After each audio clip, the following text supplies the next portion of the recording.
Thank you for sending your Holy Spirit to this place. mercies. And all this we ask in the mighty name of Jesus, with the intercession of our dear Mother Mary, through Christ our Lord. Amen. In the name of the Father, and the Son, and the Holy Spirit. Amen. Purihin po natin ang ating Panginoon.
His clothes, I will get well. So that's the cloth, and her bleeding stopped. once. And she had a feeling inside herself that she was healed of her trouble. At once Jesus knew that the power was gone out of him. So he turned around in the crowd and asked, "Who touched my clothes?" His disciples answered, "You see how the people are crowding you. Why do you ask, who touched you?" But Jesus kept looking around to see who had done it. Then a woman realized what had happened to her. So she came, trembling with fear, kneeled at her feet, and told him the whole truth. Jesus said to her, my daughter, your faith has made you well. Go in peace and be healed of your trouble." While Jesus was saying that, some messenger came from Jairus' house and told him, "Your daughter has died. Why bother the teacher any longer?" Jesus paid no attention for what they said, but told him, "Don't be afraid. Only believe." Amen. Don't be afraid and only believe.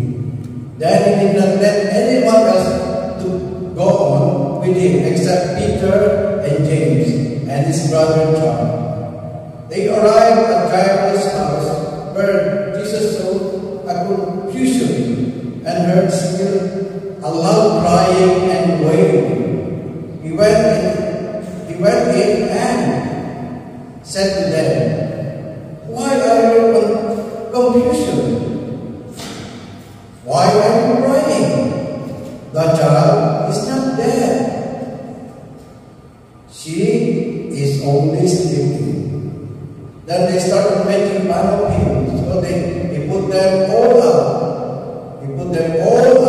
Took the child's mother and his 3 disciples, and went into the room where the child was lying.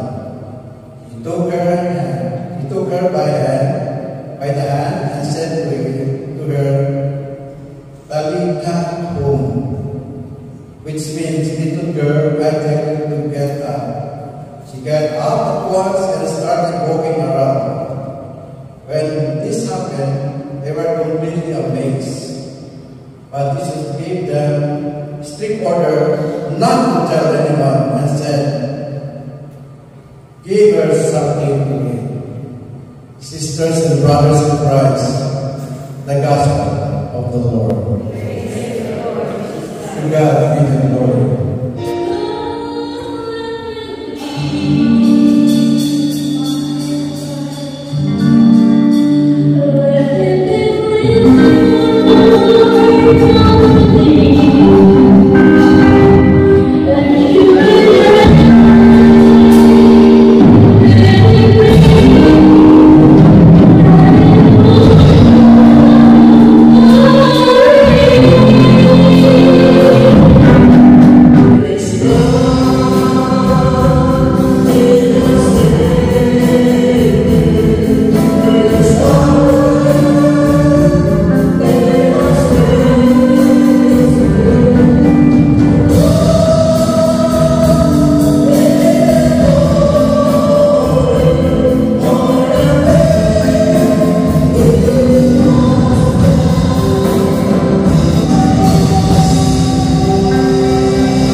Sisters and brothers, maraming salamat.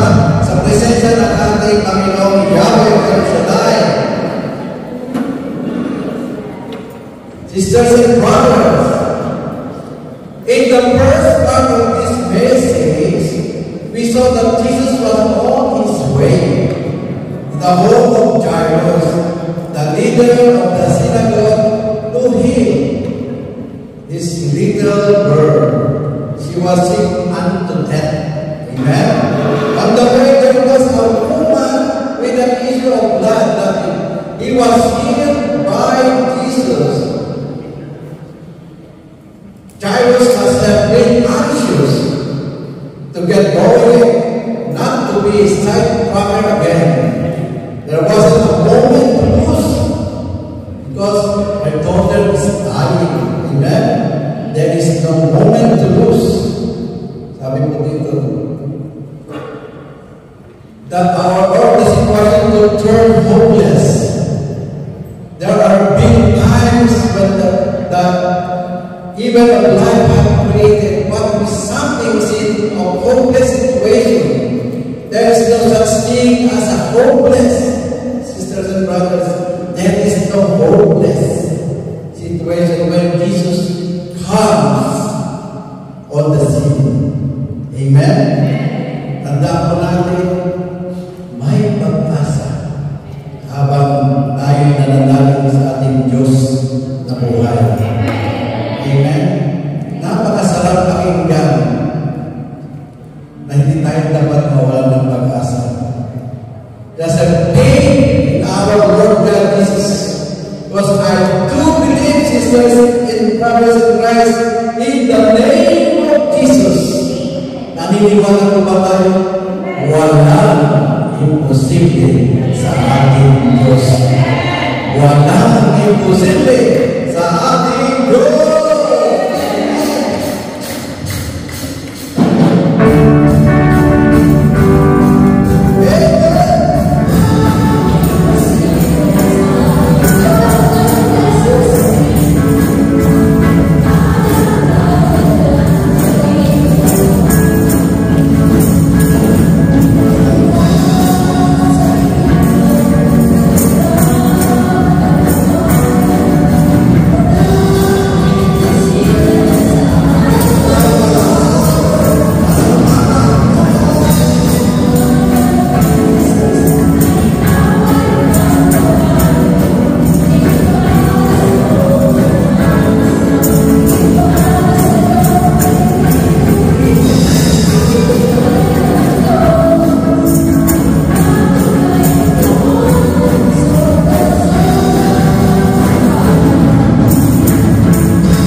Siya po ay apat na araw na po matay.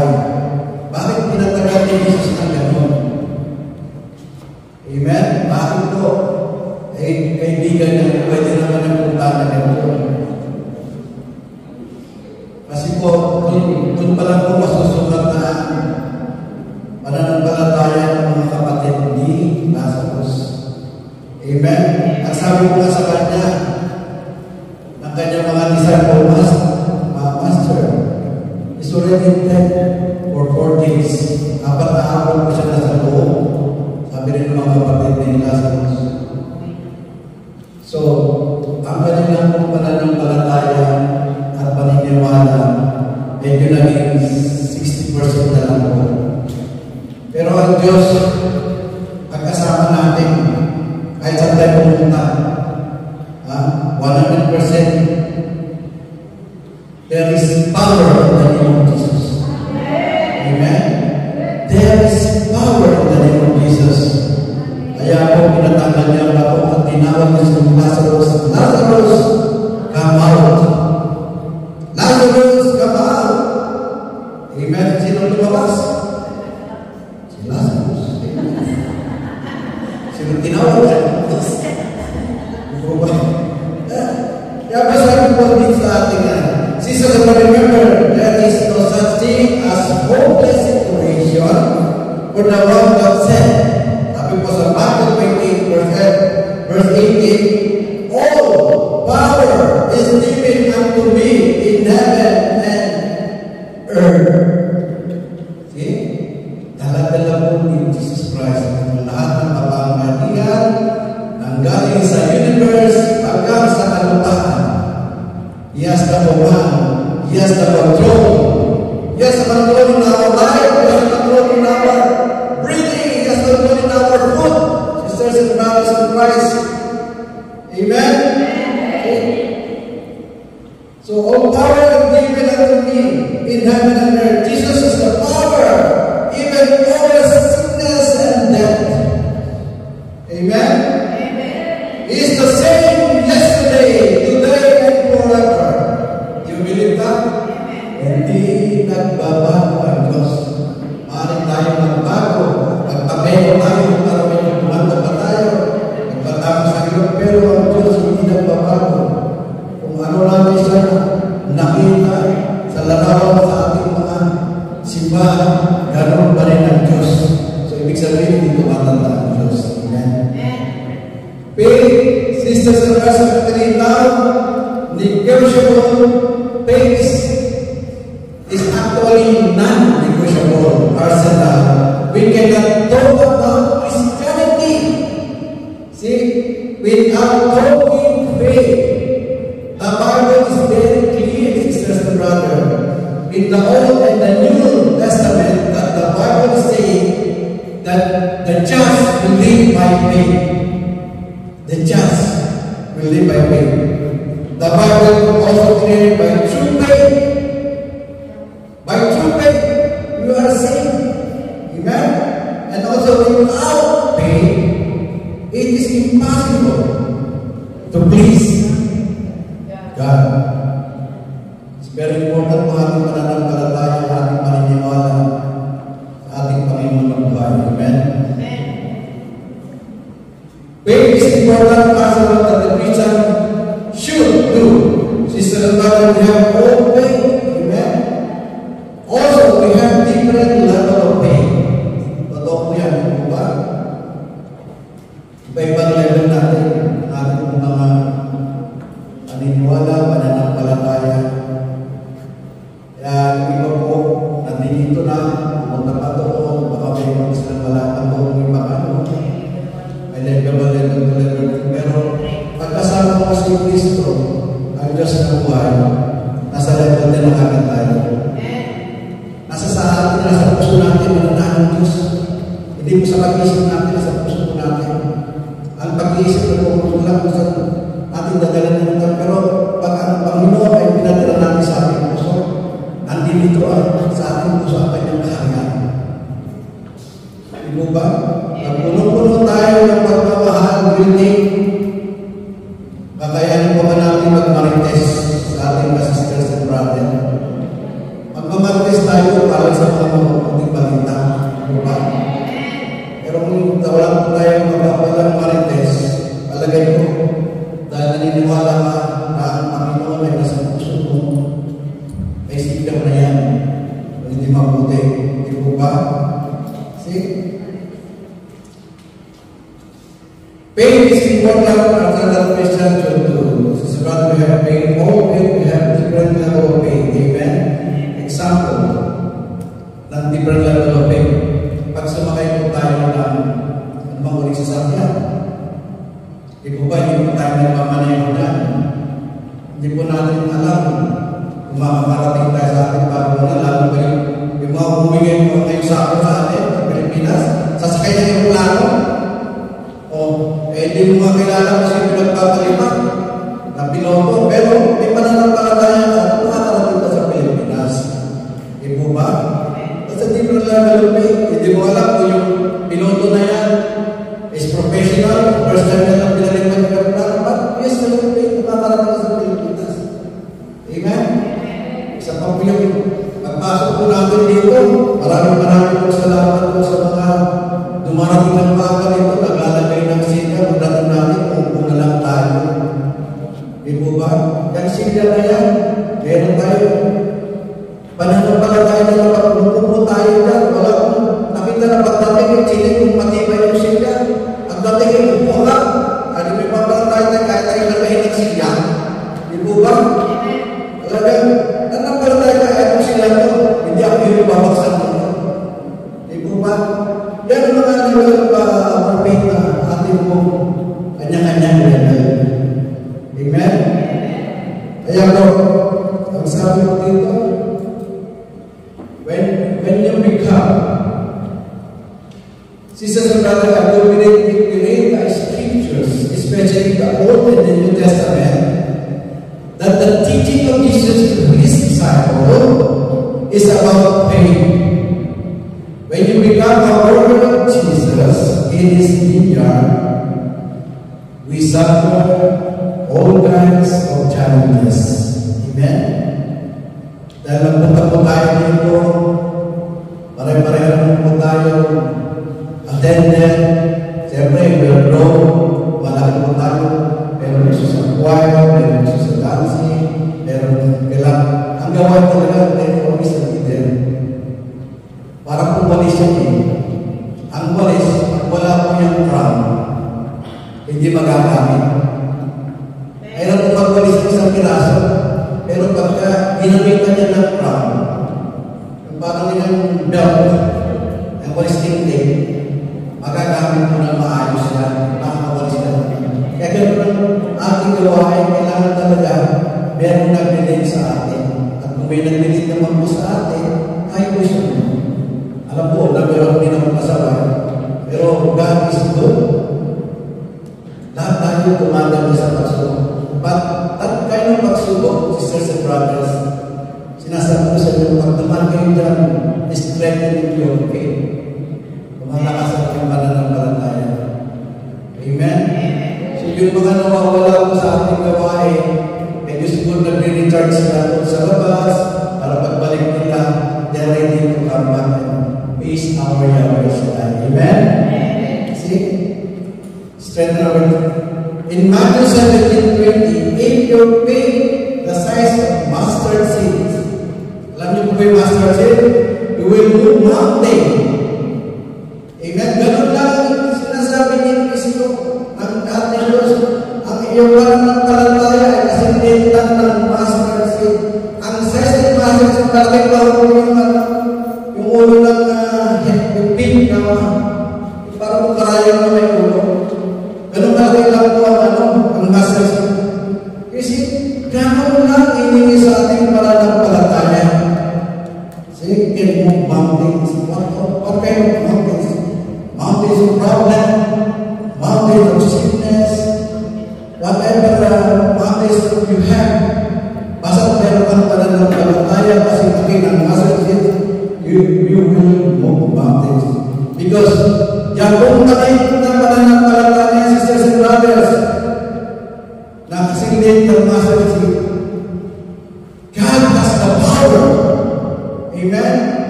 God has the power. This faith is active. You see? Malit man ang pananampalataya, may kapangyarihan ng Panginoon, may lakas ng Panginoon. This faith is active, powerful. Sisters and brothers, in the size of faith, if you put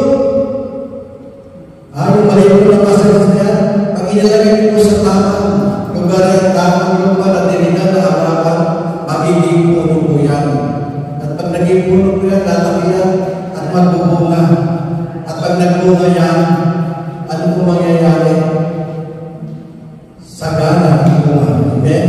Ibigay fruto.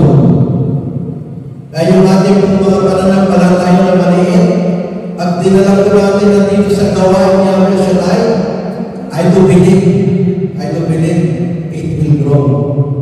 Kapag ito ang tamang lugar para mabuo ang ating pananampalataya. Amen?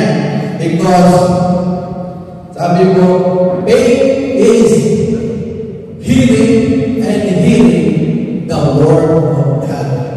Amen? Hearing and hearing. Di po ako nagsabi yan, sa Bible po yan. Amen? Kaya kailangan po talaga, kahit na meron tayong maliit na pananampalataya, we continue to bring it in our gawain sapagkat naniniwala ko ang maliit na yan ay lalago at lalago sa amin. Amen? See? If you attend in church and the gawain mo was paid to by hearing the words of God, sabihin mo sa katabi mo, your faith can grow. Your faith can grow. Amen? Naniniwala ko tayo dyan? Amen? That's why we are here. Amen? We're talking about the test of faith. One of the good examples of testing of faith is about the faith of Jairus. Now we go to the Bible. It's about the faith of Jairus. Sino mo ba si Jairus? I will explain to you, sisters and brothers, how important Jairus in the first century. Jairus is the leader of the synagogue.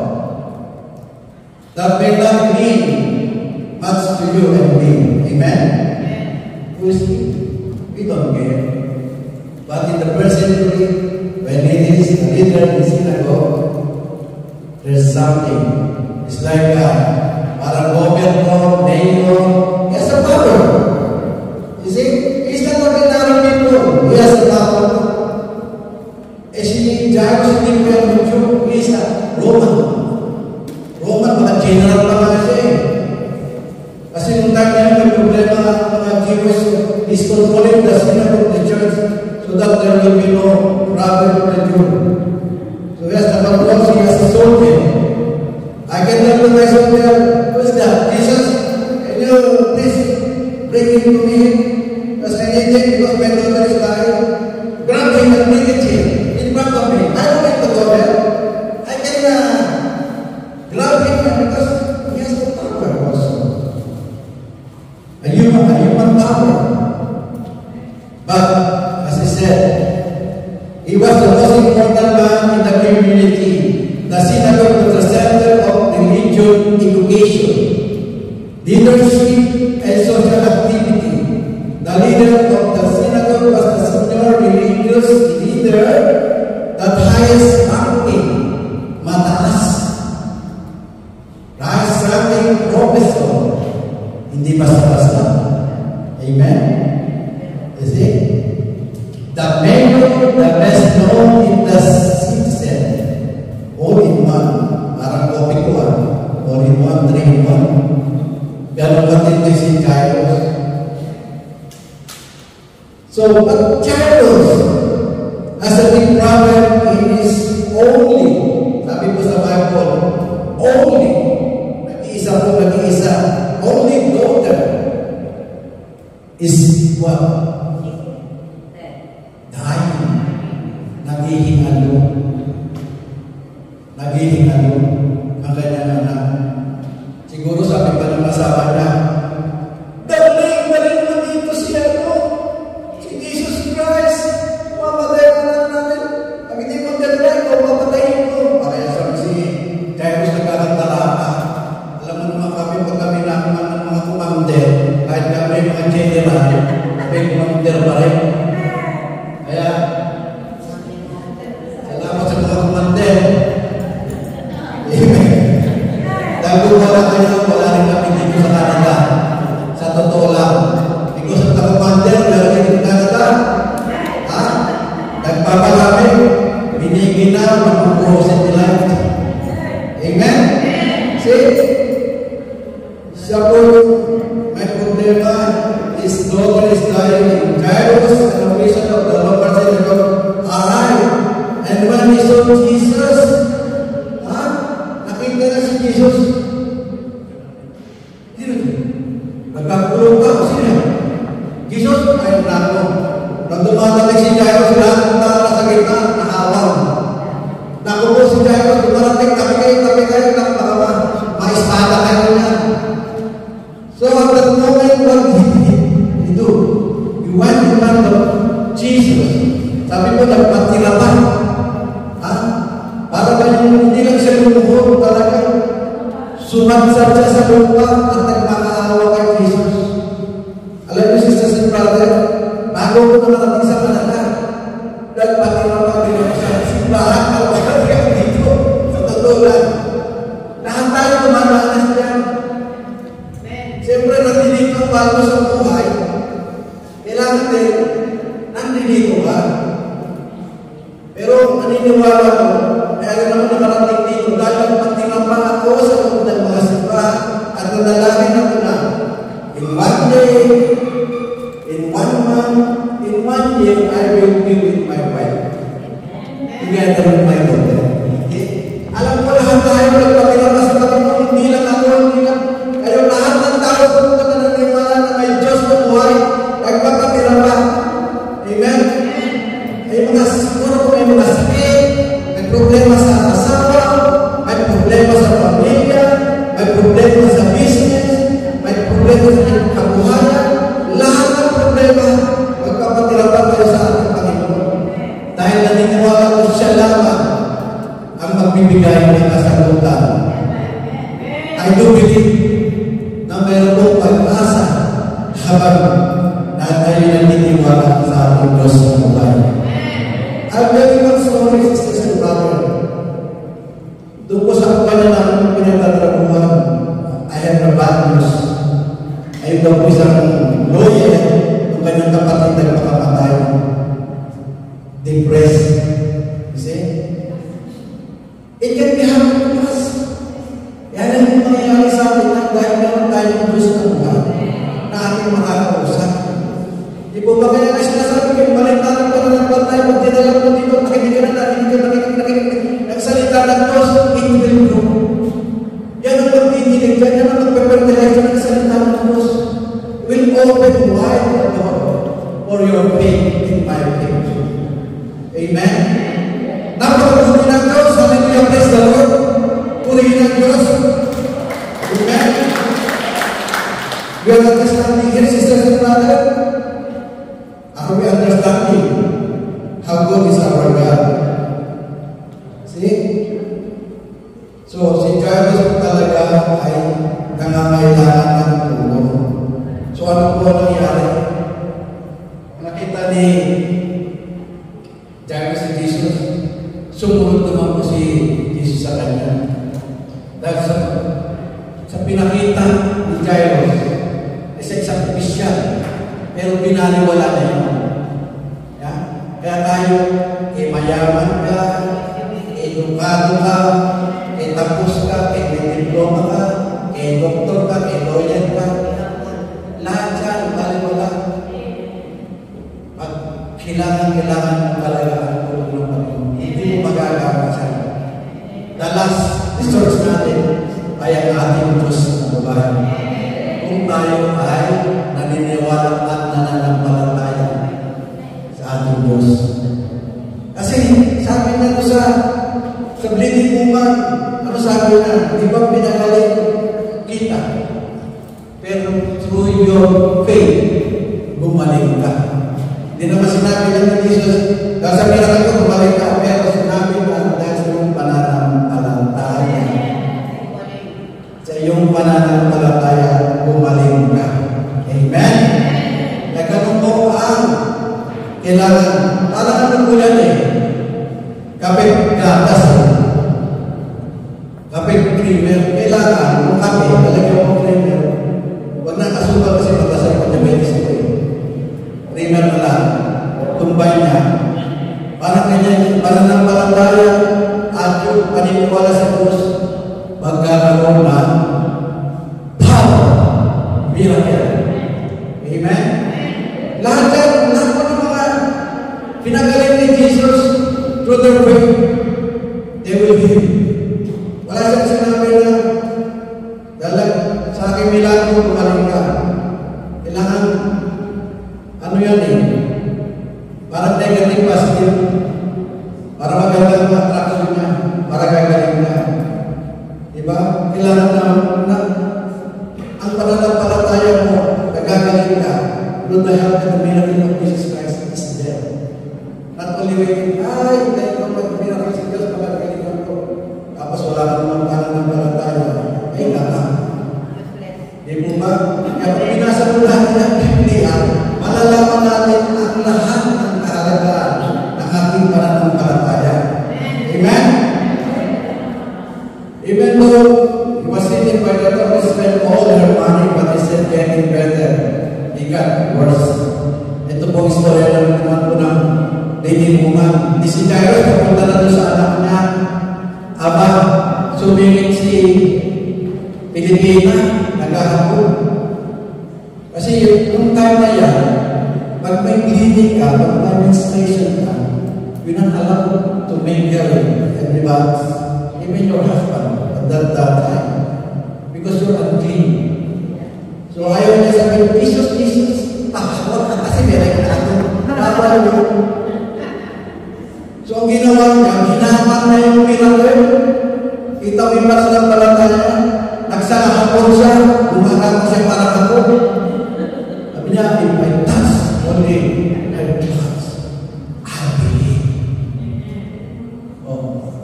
Eh natouch ka naman, di mo ba sabi sa Biblia? Pero nung tinouch niya, anong nangyari?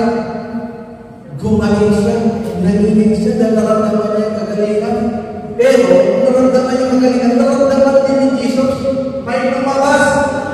Hindi siya nasakos ha. Hindi siya nasakos sa lumabas, may lumabas. Power. Because of your faith, the power of Jesus Christ healed you. Amen? Kaya naman ito, kung kanya pananampalataya paniniwala. Binuhin yung 12 years na nilalain lang yung tao. 12 years. Masa ko pala, papay niya pa yung taon mo eh. Paano ba yung 12 years na taon na may itang taon mo? At saka hindi lang yun, nakuhubos na yung pera niya. Hindi siya kumalik. Kaya, wala na siya wala na siya pakiram sa mundo, humunod na siya sa tabi. Ito naman si Jairus, kasi siya, Jesus. Narinig ka? Ha? Jesus? Parang, narinig ko na yun, nagpapagaling niya ng may sakit. Nagbubuhay ng patay. Si Jesus. So, sinundan niya yung crowd. Nakita niya, si Jesus. See? 12 years is just brother. Nung natouch niya yung Jesus, 12 seconds, 12 minutes, hindi naman ng 12 days, kumaling siya. You see, ang himala talaga sa ating Diyos pag sinamahan mo ng pananampalataya, in 12 seconds, sisters and brothers, sinagaling namin. Wala mo po ating dinala sa araw na sa oras na ito. Wala mo po natin hinihingan sa Panginoon na kagalingan at kalakasan ng ating mga mahal sa buhay, especially kung kabilan natin na malayo sa atin. Believe it and receive it with faith. Gagaling sila. Matatanggap nila ang lahat ng kailangan nila. Sa pangalan ni Jesus. Sa pangalan ni Jesus. Amen. Amen. Kung ganun po, ginawa niya. So ito na po. Sabi ni Jairus, nakpo. Ay, bumamatay niya yung anak ko. Bakit na naman natin? Sumingit itong babae na ito. Nakakala niya eh. Kung Jesus ka, hindi wala ka si Jesus sa pagsalikod ka. Yung wala, nakikibang pa ito, nakapusin niya na sa babae. Ay, ito lang, dumating na yung kasambahay mo. Jairus, don't bother the teacher. Because your daughter is dead. Ano po ba yung tsura ni Jairus? As a parent, Your hope is already there na masisipag ang doktor mo. As a father, as a parent, napakasakit po yun. Pero lang po ako sa kwentuhan. Ito po nangyari lang 2 weeks ago. Kasama naman ang gusto sa trabaho. Yung kanyang kapatid, naglalakad sa downtown, waiting po sa harap ng gabi. May train, tinatas na bakal na hulog. Bubaksak sa bata. Patay. Kita ninyo yan. Nung nag-viewing ko, tinry ko yung boss ko doon. Sabi niya, very sarado ang kasi ko. Siyempre naman, ibang mataas-taas yun. Mabaksak ka sa ulo ng bakal ng 60 feet. Talaga naman matutulog ka. Amen? Talaga po, kailangan mo talaga tayong buhay. Hindi, nag-ano na si Jairus, sumawa na yung tsura niya dahil patay na yung anak niya. Pero, anong sabi niya yung Kristo sa kanya? May sinabi si Kristo sa kanya eh. Ha? Don't fear. Yeah. Don't fear, believe. Yeah, don't fear and believe. See? Don't be afraid, only believe. You see? Naniwala ka na nung una eh. Nagabang ka na yung Kristo eh. Bakit ka ba ikinig doon sa kasama mo si Kristo eh? Kasi naniniwala ka na matindihan pa na lang palataya ni Jairus kay Jesus. Kasi kahit na-receive niya yung mga hindi siya nandiyan. Eh! Kristo, bakit ka? Dahil sa iyo, matay ka na, hindi siya nagbiyak ng gano'n. Ano lang siya talaga? Kablang ka. Bakit siya nag-ikaw? Sisters and brother, kasi kasama mo ang Diyos eh. Pagkasama na natin ng Diyos, natin mo. Everything is possible. Amen? Ang buhay ay parating ng Diyos. Amen? Kaya mga kapatid, pagkasama natin si Kristo, naniniwala ko, miracles is always there. Amen? Kaya po, sisters and brothers in Christ, naniniwala ko pa na kung nakaramdam na tayo ng walang pagkasa at walang solusyon, huwag kang bumigay, magtiwala lang tayo sa ating Diyos. Ilagay sa Kanya ang lahat ng ating kabigatan dahil may awa ang Diyos kapag ginusto niya ang ating panalangin at pananampalataya. Kapag ginusto ng Diyos na mabuhay at magtagumpay tayo, sigurado ang tagumpay ay basbas ng Diyos sa buhay natin. Kaya, sisters and brothers, and finally, sisters and brothers, and finally,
in a hopeless situation. Only Jesus can bring us peace in a stormy situation. Only Jesus can bring us joy. Troubled situation. Only Jesus can turn hateful situation. Turn hateful situation in heart of love. Heart only Jesus can turn confused mind into the sound mind. Only Jesus can turn repeated life into victorious life. Only Jesus can turn a cursed life into blessed life. Only Jesus can make life grow. Only Jesus can save our soul. Amen? Amen? As the Romans 10:9 say, if you confess with your mouth the Lord Jesus and believe in your heart that God has raised him from the dead, you will be saved. Amen? Amen? Kaya ako mga kapatid, sa ating mga buhay, marami po natin iisipin habang ang Diyos ay buhay sa ating puso't isipan. Lagi po tayo may pag-asa. Let's have faith in our Lord Jesus. Pagkat naniniwala po sa ating pananampalataya, ay tayo ay magkakaroon ng biyaya na nanggaling sa ating Panginoon. At naniniwala ko mga kapatid, we live by faith, not by sight. Amen. Kaya po, ang tanong ko sa inyo mga kapatid, kailan tayo iniwanan ng Diyos? Never. Never. Hindi tayo iniwanan ng Diyos. Oh, hallelujah, Jesus.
Magsilbi at sumama sa Diyos ng buhay.